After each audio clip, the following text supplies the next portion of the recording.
हाल में हमारे हिमाचल प्रदेश कांग्रेस कमेटी के संगठन मंत्री रहे हमारे रजनीश खीमता जी, और मेरे साथ आए सभी हमारे अधिकारीगण, कर्मचारी वर्ग और यहाँ पर विभिन्न एफआरसीज के अध्यक्ष, सेक्रेटरीज और हमारे पंचायती राज संस्थाओं के सभी यहाँ उपस्थित प्रतिनिधिगण। पहले तो मैं आप सबका बड़ा आभारी हूँ कि बहुत कम सूचना पर आप सब इस बैठक में यहाँ पर हाजिर हुए, और हमने जो है एक बहुत ही महत्वपूर्ण एक कानून, अगर जिसको मैंने कहा है कि ऐतिहासिक कानून है, क्रांतिकारी कानून है, जिसको अभी बने हुए बहुत लंबा अरसा हो गया।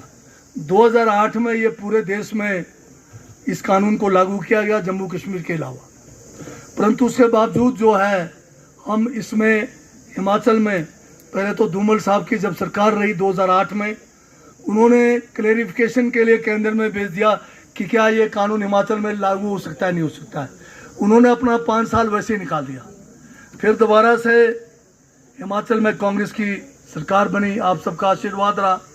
दोबारा से एफआरई कमेटीज़ का गठन 2013 से लेकर 17 के बीच में हुआ, परंतु फिर भी हम लोग भी इसको पूरी तरह लागू नहीं कर पाए।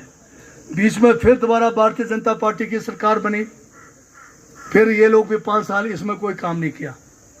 अब हमारी सरकार बने हुए 3 साल हो गया। हम भी जिस तेज़ी से, रफ्तार से इस कानून को लागू करना था, उसमें हम अभी काफ़ी पीछे हैं। ये अलग बात है कि कुछ ज़िलों में, विशेषकर मेरे ज़िला किन्नौर में या कुछ लाहौल स्पीति में या एक आध ज़िले में थोड़ा सा काम इसमें हुआ है, परंतु बड़ा काम अभी होना रहता है। इसमें आप सब इसलिए घबराए हुए हैं, आए दिन कोई ना कोई हाई कोर्ट का फैसला आ रहा है। हाई कोर्ट के फैसले को आप पता नहीं किस तरह से उसकी व्याख्या कर रहे हैं, किस तरह से आपको बताया जा रहा है, तो उस कारण जो है बहुत सारे लोग इस फायदे को उठाने से अपने आप को पीछे कर रहे हैं।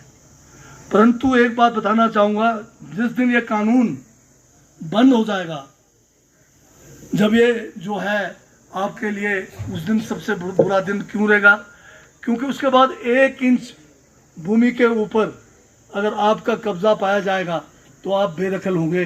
वो उसका नतीजा आपने देख लिया है, चाहे मकान है, चाहे आपके बगीचे, सब जाएंगे। ये कानून आपको कोई नाजायज़ कब्जे वाले को जायज़ करने का कानून नहीं है। ये वन भूमि के ऊपर, जिसके ऊपर हम सदियों से अपना जीवन निर्वाह कर रहे हैं। ये अलग बात है कि आज की तारीख में हम लोगों का व्यवसाय बदल गया है। कुछ लोगों ने जो है कमर्शियल जो है काम करना शुरू किया है, कुछ लोग नौकरियों में चले गए हैं, परंतु फिर भी वन भूमि के ऊपर हमारा जीवन निर्वाह आज भी ख़त्म नहीं हुआ है। इसी कानून को, इसी बात को लेकर ये कानून बना है, और वन भूमि के ऊपर आपको इतना बड़ा फ़ायदा हिमाचल को, हिमाचल के जनजातियों को मिल रहा है। ये पूरे देश के जनजातियों को भी इसी का फ़ायदा हो रहा है, इसी से जो है फॉरेस्ट ड्वेलर्स को मिल रहा है, तो इसका भरपूर फ़ायदा हमें उठाना चाहिए। अगर हम पीछे रह जाएंगे तो कल हमारी जो संतानें आएगी वो हमें धिक्कारेंगी, क्योंकि ये मौका मिलने के बावजूद हम लोग जो है घबरा कर बैठे रहे, हम लोग जो है गलत फहमी में बैठे रहे। आपने कानून की जो व्याख्या हो रही है वो गलत हो रहा है, इसलिए हम पीछे जा रहे हैं। इससे बचना चाहिए। इसके बारे में बहुत कुछ यहाँ पर अभी हमने डिटेल में चर्चा भी की है, मैं इनको दोहराना नहीं चाहूँगा। सिर्फ केवल आपसे यही कहूँगा कि अब मौका है, अभी पंचायतों के इलेक्शन आने वाले हैं। इलेक्शनों में फिर ये काम हमारा रुक जाएगा, क्योंकि एक तो जो है नए पंचायत के गठन तक आपके पास जो है ये काम करने वाले ही नहीं बचेंगे। दूसरा जो है फिर इसमें जो हमारा सब डिवीज़न लेवल की कमेटियाँ हैं, उसमें जो हमारे 3 मेंबर जो है बीडीसी के होते हैं वो भी नहीं होंगे। फिर जिला परिषद पर जो 3 मेंबर होते हैं हमारे, वो भी नहीं होंगे।